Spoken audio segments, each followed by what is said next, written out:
Esoknya pada 6 hari bulan Julai keluar kenyataan pertama rasmi tentang sebab Qatar disekat.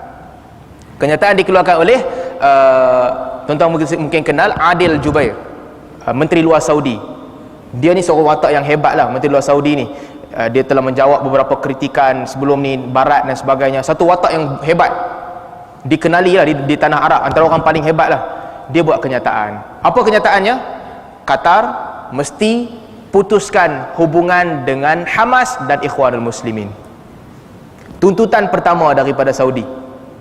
Ini bukan reka cerita, laporan media. Dia sendiri jawab kepada wartawan di France. Masa tu dia di France, Paris. Mesti putuskan hubungan dengan Hamas dan juga Ikhwanul Muslimin. Sampailah habis Ramadan. Bila habis Ramadan 22 hari bulan baru ni, baru Qatar duk tanya lah, selama ni tanya, nak suruh kami buat apa sebenarnya? Dia kena sekat. Dia duk minta kat Saudi, kami nak buat apa? Saudi kata Qatar kena ikut jalan yang betul, sama macam kita. Nak buat apa? List tak keluar. Kita seolah-olah dia kena kepung, dia tunggu. Kamu nak kami buat apa? Ikut je cakap kami, boleh settle. Nak ikut apa? Tak keluar. UAE pula kata, Qatar tahu apa kami nak daripada dia, tapi dia saja buat tak tahu. Menteri luar kata, kami pun tak tahu apa dia mau. Sampailah 22 Jun. Tuan-tuan nampak? Daripada 5 Jun sampai 22 Jun, sepanjang bulan Ramadan, memang pre-plan untuk buat Qatar Suffer. Sebab list tuntutan hanya keluar selepas Ramadan. Saya ingat mungkin pegawai dia cuti kot. Cuti puasa, ni dia main balik, dia buat list tu. Baik, keluarlah 13 tuntutan. Apa 13 tuntutan ni?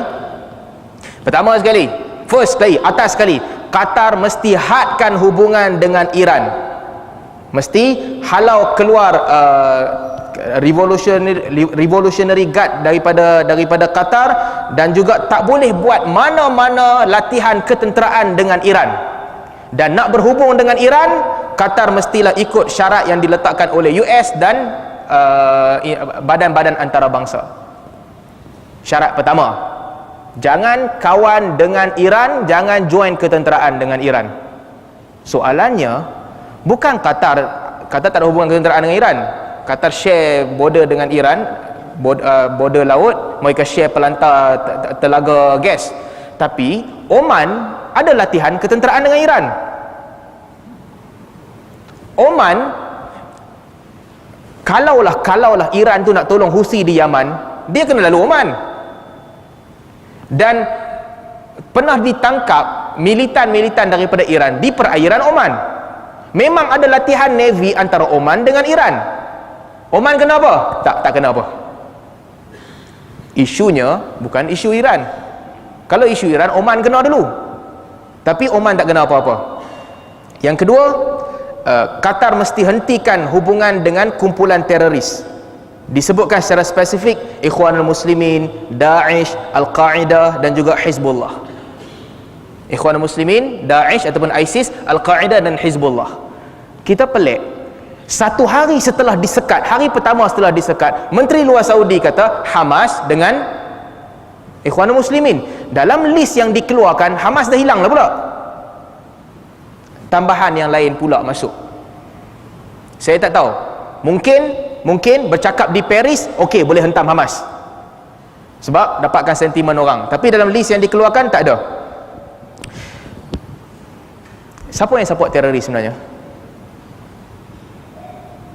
Ikut laporan antarabangsa, segala tuduhan yang kena kat Qatar, kena kat Saudi juga. WikiLeaks bila dedahkan email Hillary Clinton, didedahkan bahawa orang-orang penting di Saudi dan Qatar support teroris. Laporan 2011 dulu, WikiLeaks juga, laporan 2011 dulu, UAE dan juga Qatar dan juga Saudi support kumpulan militan di Pakistan, sekolah yang melatih militan, bagi duit. Dan ini rasmi, pasti UAE hantar helikopter untuk bantu General Haftar di Libya.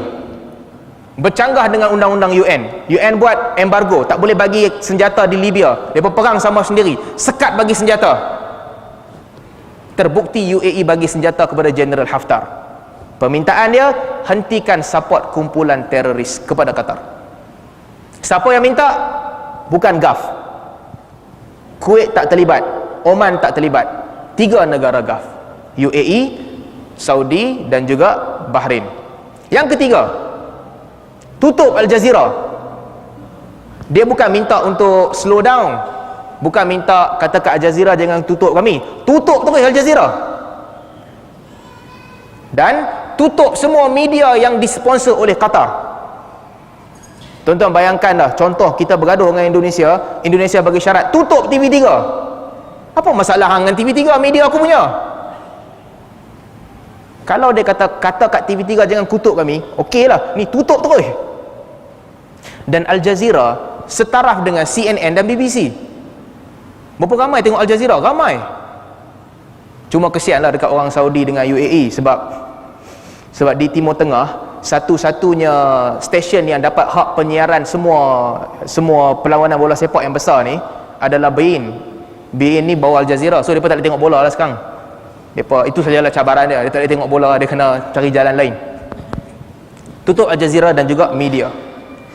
Antara yang diminta juga, nombor 3 tutup Al Jazeera, nombor 4 tutup media yang Qatar sponsor, nombor 5 tutup pangkalan tentera mana? Tutup pangkalan tentera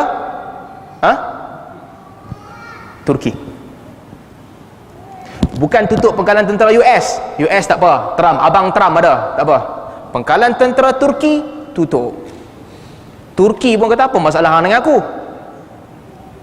Turki ada pangkalan tentera di Qatar. Lepas 3 hari Qatar kena blok, Parlimen Turki terus lulus hantar tentera.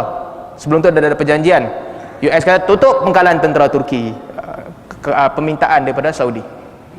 Dan banyak lagi yang diminta. Tuan boleh baca, ada 13 benda yang diminta. Permintaan yang bila tengok permintaan ni semua kita tahu ini bukan tentang teroris. Ada isu lain. Ini bukan tentang teroris semata-mata. Cumanya terakhir sebelum saya nak berhenti sekejap lagi, apa kena mengenai Israel dalam isu ni? Israel pada 2014, bekas Menteri Pertahanan Israel, bekas Menteri Pertahanan Israel 2014 3 tahun lepas, dia buat statement, dia kata Israel had to specify a role for Saudi Arabia and UAE in the demilitarization of Hamas. Saudi and Emirati funds should be used to rebuild Gaza after Hamas had been defended.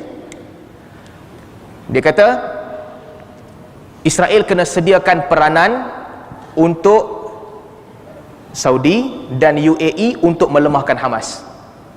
Dan Saudi dan UAE mesti diberikan peranan untuk membangunkan Gaza setelah Hamas dijatuhkan. Ini kenyataan 3 tahun dulu daripada Israel. Dan di US sekarang ni tengah bincang untuk luluskan satu akta tentang Palestinian International Terrorism Support Prevention. Satu akta untuk menghalang orang support kumpulan pengganas di Palestin. Pengganas tu siapa? Hamas lah. Memang disebutkan Hamas salah satu dalam akta tu, kalau boleh baca. 10 orang senator yang menyokong akta ni, 10 orang, bila dicek US punya undang-undang, siapa lobby kena bagi tahu. Kita siapa lobby kita tak tahu. Siapa lobby mana-mana parti politik kita tak tahu. Tok-tok parti politik kaya saja. Di US kena bagi tahu. 10 orang ni telah menerima duit daripada badan lobby Israel dan Saudi dan UAE. Akta untuk menghalang bantuan kepada Hamas. Dan juga semua inilah kumpulan-kumpulan yang Amerika anggap sebagai pengganas. Isunya, kawan dengan Israel ni semua orang kawan dengan Israel lah. Ada sikit kawan, sikit tak kawan. Cuma asal-asal kalau tuan-tuan cek tadi, kenapa media Saudi dan UAE serang Qatar? Salah satunya bila Sheikh Tamim kata baik dengan Israel. Tapi hakikatnya yang lain yang baik dengan Israel. Kapal terbang Israel tak boleh lalu Saudi, tak dibenarkan. Tapi kapal laut dia satu-satunya jalan itu je, tiap-tiap hari dia lalu. Jadi wallahu a'lam. Saya kenapa isu ni penting? Sebab kalau Qatar ditekan, kalau Qatar berhenti sokong Hamas, Hamas tak boleh bertahan tanpa bantuan kerajaan Qatar. Dan kalau Hamas tak boleh bertahan tanpa kerajaan Qatar, Hamas tak ada tempat lain nak bergantung hajat. Bekalan elektrik daripada Mesir disekat. Sempadan yang ada adalah Israel dengan Mesir sahaja. So kita tak patut menganggap orang lain pengganas semata-mata kerana kita tak suka kat orang tu. Amerika dah anggap Hamas pengganas lama dah. Tapi sampai tahun 2007, Saudi masih lagi support Hamas. Lepas tu Saudi anggap pengganas. Bila Saudi anggap pengganas, Qatar support Hamas, Qatar ditekan. Sebab itulah di Palestin, orang Palestin selalu sebut, kalau tanya orang Palestin, 3 negara ni lah yang menjadi harapan tolong mereka. Kerajaan Turki kehadapan membela nasib mereka. Rakyat Malaysia kehadapan sedekah dan derma kepada mereka. Kerajaan Qatar bantu Hamas untuk terus hidup.